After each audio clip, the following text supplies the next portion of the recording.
juste avant, j'avais envie qu'on puisse se connecter à la capacité immense que l'on a depuis des millions d'années, j'allais dire, pour le vivant. Et j'englobe le vivant, alors il y a l'espèce humaine bien sûr, mais les animaux, les végétaux.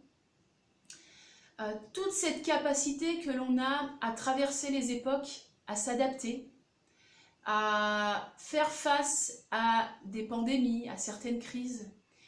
Et je trouvais ça important de se relier à cela, que dans notre histoire, nous sommes nés aussi avec toute l'histoire passée. Nous avons, je pense ça, dans un coin de notre être, dans nos cellules, en tout cas cette mémoire-là, et que l'humain, les animaux, les végétaux font preuve d'adaptation, arrivent à trouver des choses justement pour mettre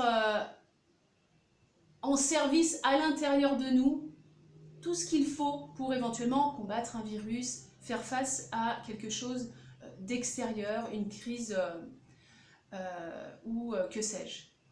Et comme j'ai l'image des arbres qui arrivent à se communiquer entre eux par leurs racines, ils se donnent des informations s'il y a une menace extérieure pour pouvoir sécréter des choses indispensables pour justement repousser cette menace-là.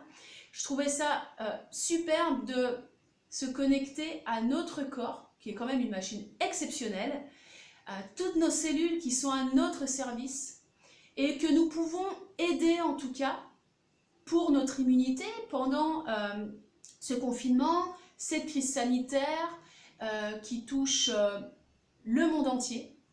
Nous pouvons vraiment aider notre corps, nos millions de cellules, en prenant soin de nous, en étant responsables en tout cas de notre hygiène de vie et de notre santé. Parce que peut-être que nous l'avons oublié, nous avons donné ce pouvoir-là à l'extérieur. Et là, je trouve que c'est le meilleur moment, je trouve qu'en tout cas c'est un bon moment pour faire un petit check en fait sur comment je suis au quotidien, quelle est mon hygiène de vie, qu'est-ce que je fais au quotidien pour prendre soin de soi. Alors quand je parle d'hygiène de vie, moi en tout cas, ce que je vois dans l'hygiène de vie, c'est l'alimentation, le sommeil et les temps de repos, prendre soin de notre état émotionnel, notre état mental, tout ce qui est lié aussi à l'activité physique, que ce soit du sport, de la mise en mouvement. Voilà, pour moi, ce sont des choses qui participent en tout cas au bon fonctionnement du corps humain si justement nous les équilibrons, nous les gérons au mieux pour nous donner tout ce dont notre corps a besoin pour vraiment renforcer notre système immunitaire.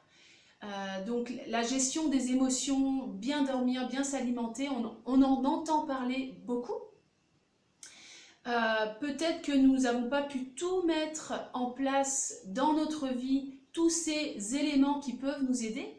Et voilà, je voulais juste faire cette petite part d'information et puis de se reconnecter à ça, cette responsabilité qu'on a et cette liberté qu'on a vraiment de pouvoir prendre de soin de nous et de ces états. Et moi, j'aime des fois parler à mes cellules, leur dire que je fais de mon mieux.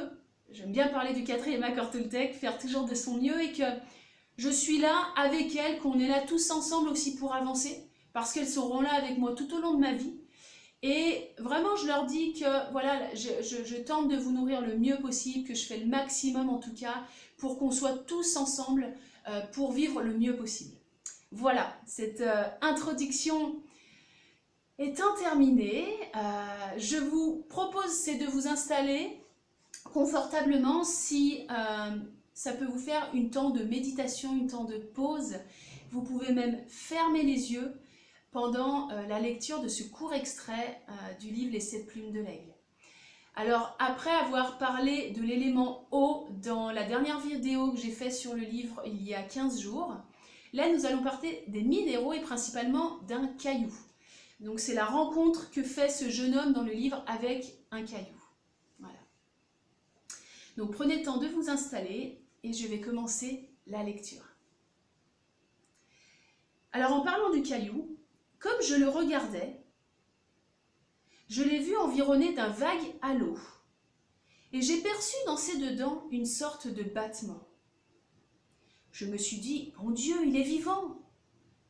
Et tandis qu'un étonnement jubilant montait dans ma poitrine, quelque chose de lui s'est approché de moi, quelque chose de lourd, de timide, d'heureux pourtant. C'était comme un regard sans visage, sans yeux, rien d'autre qu'une force aimante, semblable à la chaleur d'un regard. Une prière muette m'a envahi le cœur. Et je n'ai plus rien pensé.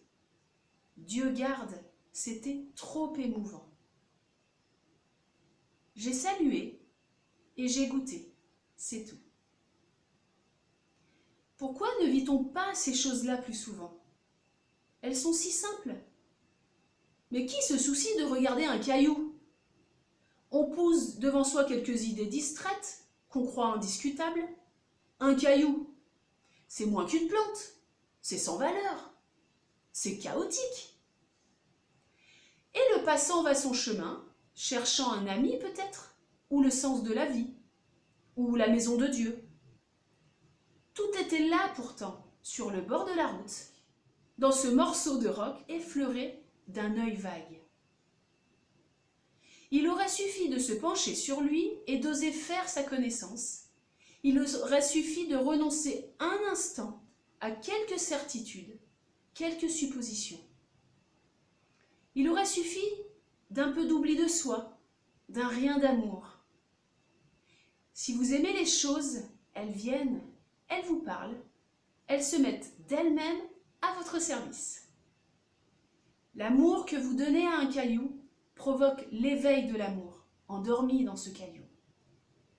Parce que dans toute chose, il y a de l'amour endormi, du désir d'échange, des élans de gratitude qui n'attendent que d'être réveillés.